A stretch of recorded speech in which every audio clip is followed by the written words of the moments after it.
Hello नमस्कार, मी मीनल. लज्जत जेवणाची या चॅनलवर आपले स्वागत आहे. मैत्रिणींनो, आता उन्हाळा सुरू झाला आहे, त्याच्यामुळे सगळ्यांच्या घरी सुकवण्याचे वगैरे म्हणजे वाळवण्याचे प्रकार चालू असतील. कोणाकडे कुरडई, पापड, लोणची किंवा मसाले तयार करत असतील तर असेच एक मसाला म्हणजे धना जिरा पावडर ही मी तुम्हाला आज करून दाखवणार आहे. इथे मी 1 किलो धणे घेतलेले आहेत आणि अर्धा पेला घेतलेलं आहे जिरं आणि इथे थोडं घेतलेलं गरम मसाला, चक्रीफूल, दालचिनी, तेजपत्ता, वेलची, लवंग आणि मिरी हे सुद्धा मी ह्या धण्या जिरा पावडरमध्ये टाकणार आहे. तर आता अगोदर आपण धणे भाजून घेऊया. गॅस मंद ठेवायचा म्हणजे स्लो ठेवायचं. छान स्मेल येईपर्यंत म्हणजे सुवास येईपर्यंत आपण धणे भाजून घेणार आहोत. असे आपण धणे जर भाजून ठेवले तर आपल्याला वर्षभर बघायला गरज नाही लागत. जेव्हा जेव्हा आपल्याला पावडर पाहिजे असेल, धणा जिरा पावडर आपली संपली तर आपण थोडं थोडं ते मिक्सरवर बारीक करून घेऊ शकतो. त्यामुळे काय होतं, त्याचा सुवास तसाच राहतो.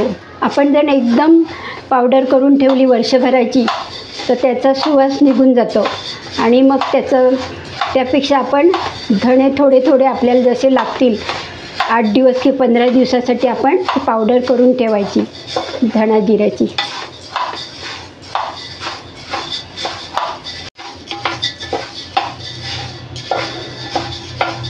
आता धणे भाजत आलेले, त्याला जास्त करपू पण नाही द्यायचं. थोडं सुवास यायला लागला, स्मेल यायला लागला की आपण जिरा भाजून घेऊया. आता हे भाजून झालेलं आहे, तर मी ह्याच्यात ओतते.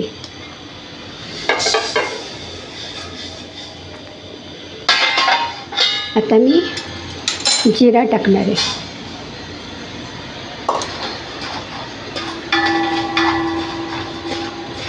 जिरा भाजायला जास्त वेळ लागत नाही. आता हे गरम मसालेसुद्धा मी त्याच्यात टाकते. खडा मसाला आहे.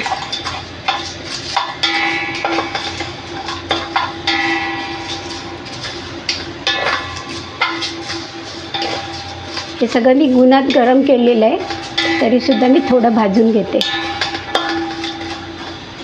तर जास्त भाजायचं नाही त्याला, थोडं. आता ह्याला स्मेल यायला लागले. आता मी गॅस बंद करते आणि हे सगळं ह्याच्यात मिक्स करते.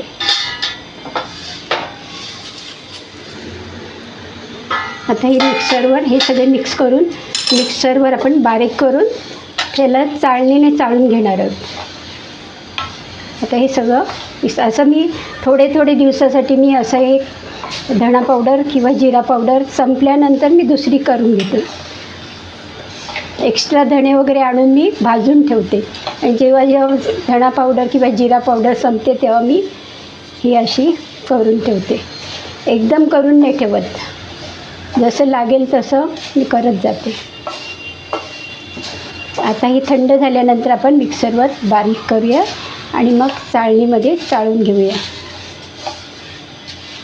मी हे जिरा थोडं भाजून घेते आणि भाजल्यानंतर याचीसुद्धा मी मिक्सरवर थंड झाल्यानंतर मिक्सरवर त्याला बारीक पावडर करून घेणार आहे. आता हे जिरा भाजलेली पावडर आपल्याला दही वडे आहेत किंवा दही आहे, सॅलड वगैरे असेल तर अशा ह्याच्यावर आपल्याला ती वरती भुरभुरण्यासाठी उपयोगी पडते किंवा भाज्यांमध्ये सुद्धा आपण टाकू शकतो. तर जेवढी लागेल तेवढीच मी करून ठेवते आणि संपल्यानंतर परत दुसऱ्यांदा तयार करते. एकदम करून नाही ठेवत.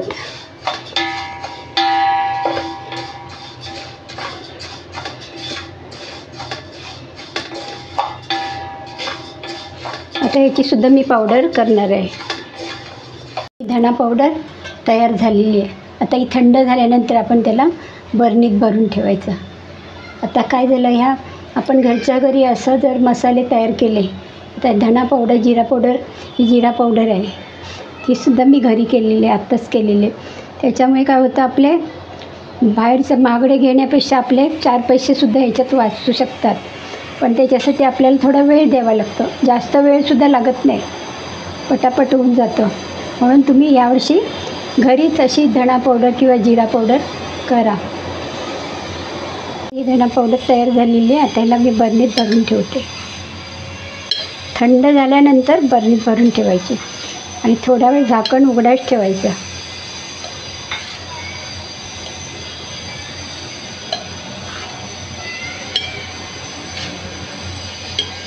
मी बनवलेली धना जिरा आणि ही जिरा पावडर ही तुम्हाला आवडली असेल तर नक्कीच लाईक करा, शेअर करा, सबस्क्राईब करा. थँक्यू.